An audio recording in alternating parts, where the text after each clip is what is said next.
The last one that we'll talk about is Crypto-Hippie, which I don't mind introducing because I am familiar. I understand why you got called this. This occurred on a comment of a book review of Puritan's Empire, and I believe this gentleman was referring to the latter half of the book where you comment on the Beat Generation, and you say that in different words, in much better words than what I'll say, but that the Beat Generation got the diagnosis of the American society right, in that consumerism and materialism are not good things, and that the problem it was how they went about it. They made it even worse, but they got the diagnosis right, at least. Yeah, I would say that's a fair thing. I would stand by those words. Their diagnosis was spot on, but their cure was worse. Again, it's like the guy who's got arsenic poisoning, and so let's give him strychnine. He's sure to recover. And by the way, for those of you who think I'm a crypto hippie, this is a Paisley time. Just so you know. Those of you who are old enough to remember them, you'll understand. Those of you who don't, you won't care. That's fine. And I can see why the fellow would say that. But mutatis mutandis, it's like with the church after Vatican II. The ressourcement, the Nouvelle Theologie and all that, those people who were present at Vatican II, a lot of what they said about the problems of the church before Vatican II were quite correct. But the solutions were worse. In both cases, it's kind of like a cancer operation that removes the healthy tissue and leaves the tumors intact and happy. You end up now where we have all of the commercialism and materialism that the 50s society was capable of intact.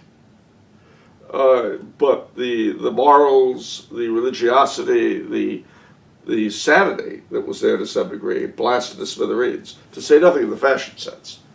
I would have gotten caught dead in a paisley tie, incidentally, back when they were popular, just so you know. Anyway, it's sadly true that American society was everything the hippies said about it. But you see, partly because the church was, well, let me put it this way. Just as with the Romantic Revival, just as at times before that, when a society realizes that it's basically on the wrong foot, the church ought to be there, and often has been, to say, you are on the wrong foot. Here's the correct path. The problem was that when we reached that point, the church was having a crisis of identity. Wow. Her leadership was as confused as anyone else. And the generation that put that confusion into practice in the church are now the leadership of the church. Just as the civil leadership today are the remnants, for the most part, of that self-same generation of 68. They were going to overthrow all that was bad and awful and dreadful with what they'd inherited and replace it with their own worthless selves. So this confluence of garbage in church and state. No, I want nothing to do with that. And if by that you wanted to find me as a hippie, well, drop dead.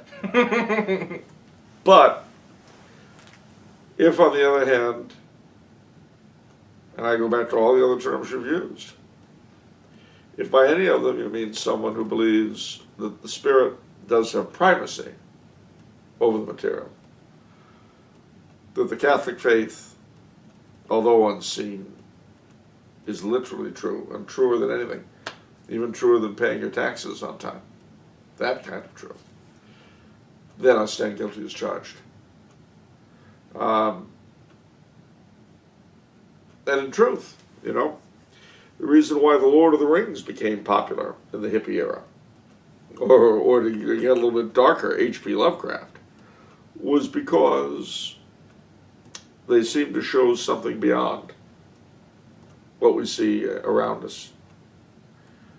And if there's anything I've learned since that time, it is that the Catholic faith alone is true and everything else is a sham.